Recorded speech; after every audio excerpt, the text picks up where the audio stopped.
Continuamos entonces con el material como tal. Para resolver un problema, ya ustedes han visto que se crea un algoritmo, es una serie de pasos bien definidos que le indica a la computadora qué es lo que tiene que hacer a un nivel extremadamente elemental.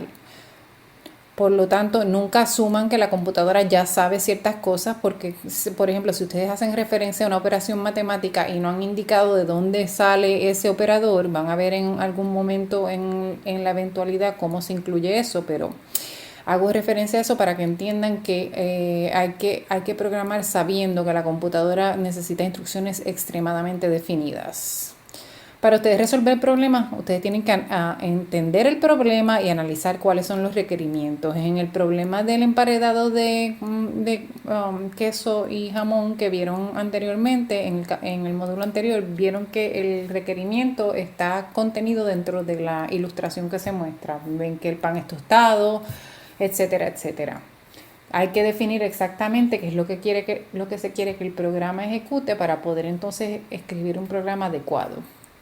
Se organiza la solución y entonces vemos que les voy a ofrecer una herramienta aquí que quizá les ayude. Es una gráfica en la que se resumen los requerimientos y cuáles van a ser los resultados del programa para entonces poder entender bien qué es lo que se está haciendo. Vemos entonces, por ejemplo, que si tenemos un problema en el que tenemos que resolver, que queremos escribir un programa para calcular la paga, el sueldo bruto de un empleado, para calcular el sueldo bruto de un empleado vamos a tener casi siempre, no quiero generalizar, pero casi siempre vamos a tener que multiplicar el número de horas por el rate que se le paga por hora, que es la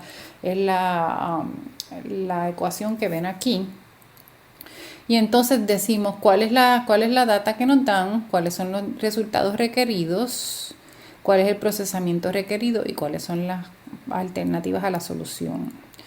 La data que se nos provee van a ser casi siempre en una oficina de recursos humanos. Ustedes tienen un registro de los números de horas y cuál es el pay rate de cada uno de los empleados. Ya tienen esa data. El resultado requerido sería cuál es la paga bruta al fin y al cabo. Y entonces el procesamiento requerido es ese cálculo entre el número de horas, la multiplicación en realidad entre el número de horas y el rate por hora.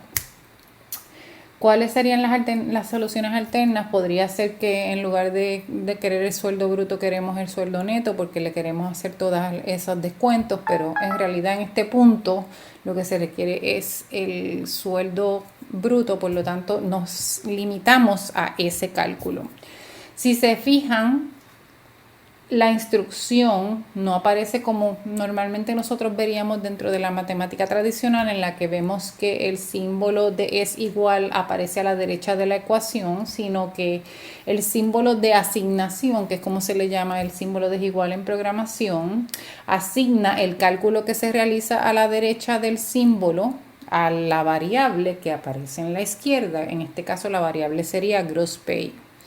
Y hablando de variables, cuando yo me refiero a variables, me gusta referirme a ellas y les voy a demostrar más o menos cuál es la visualización que yo hago para que les permita ponerlo en perspectiva.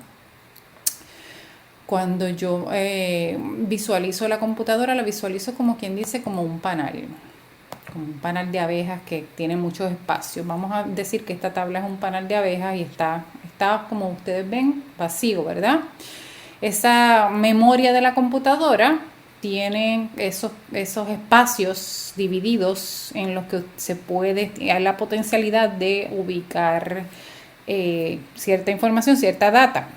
Y entonces ese espacio no se sabe en realidad ni siquiera lo que va a ir, ¿verdad? Cuando nosotros creamos una variable, lo que hacemos es que le damos una definición al espacio. Por ejemplo, si fuéramos a definir una variable que va a contener un número, pues tenemos que decir a la computadora que ese espacio está asignado para un número. Y luego entonces, una vez asignamos un valor, el número que sea, pues entonces ya tendríamos el valor asignado ahí. Vamos a decir que el número 1 es lo que va a ir en este espacio de la computadora.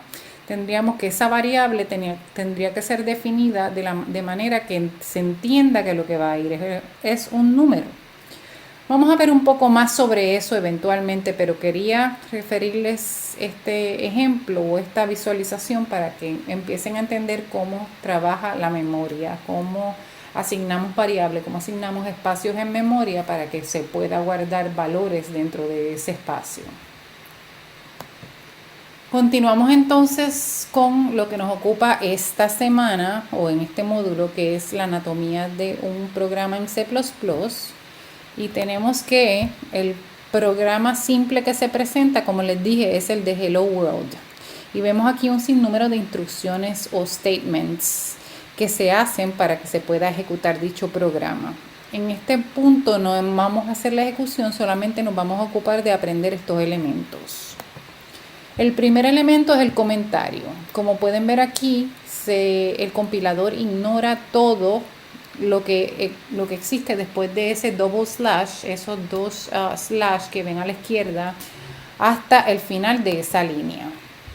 Entonces tenemos los double slash y tenemos un comentario que dice a simple C++ program, que lo que hace no es otra cosa sino declarar qué es lo que hace el programa y no se toma en consideración en la ejecución. Estos son comentarios y en otras palabras, en palabras de programación, es documentación del programa.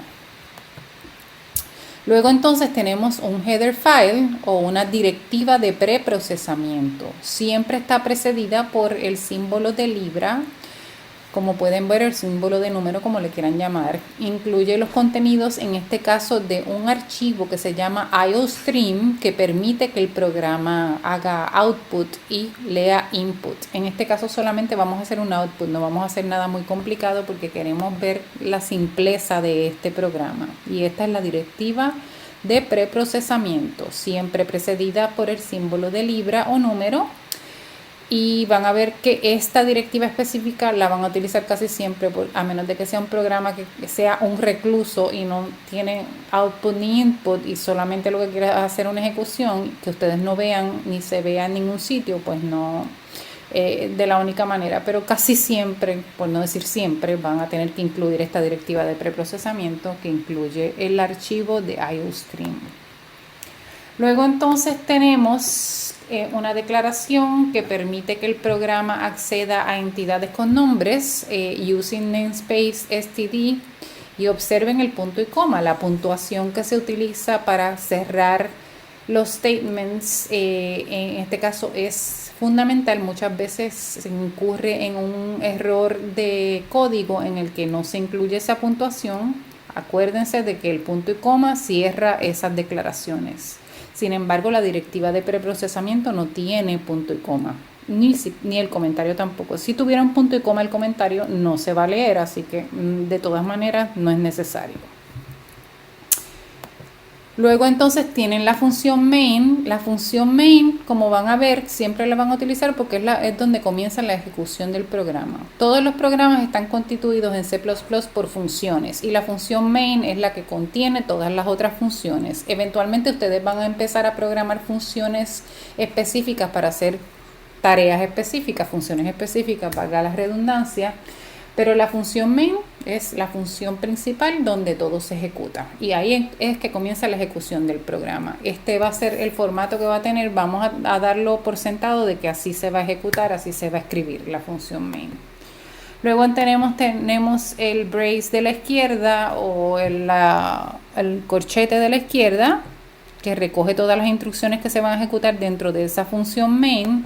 Luego tenemos una declaración. Es importante que vean que esta declaración es lo que se ejecuta, ya comienza la ejecución dentro del main, se abre el corchete a la izquierda y entonces tenemos una declaración o statement, y en este caso esa declaración o statement contiene un literal que está recogido entre dos comillas, como pueden ver.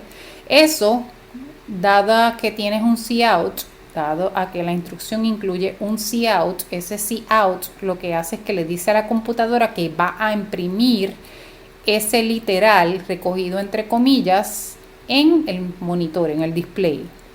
En otras palabras, cuando se ejecute este programa, ustedes van a ver que la computadora ejecuta y en el display se muestra esa frase, Hello World, ese literal. Como pueden ver, este statement incluye una instrucción de cout que va a ejecutar, va a mostrar un mensaje en el display, en el monitor, y termina otra vez con punto y coma. Es una instrucción que es ejecutable y le dice a la computadora que tiene que hacer algo. El return 0 indica que se completó el programa exitosamente. Se devuelve ese 0, como quien dice, a esa función main. Luego entenderán un poco más de esto cuando explique más sobre funciones, si es que llegamos a ese punto dentro de este curso, si no lo entenderán en un curso subsiguiente. Y recogemos las instrucciones, los statements, los recogemos dentro de los corchetes, entre el corchete izquierdo y el corchete derecho, como pueden ver. Como parte del laboratorio que tienen asignado para este módulo, van a tener que reproducir este programa y van a tener que incluir unas cuantas cosas más requeridas en las instrucciones. Por favor, véanlo. Eso es todo por ahora. El miércoles siguiente estaré publicando una segunda presentación, un video donde les voy a hablar del Integrated Development Environment y unos cuantos otros detalles. Gracias y que la pasen bien. Los veo en la próxima.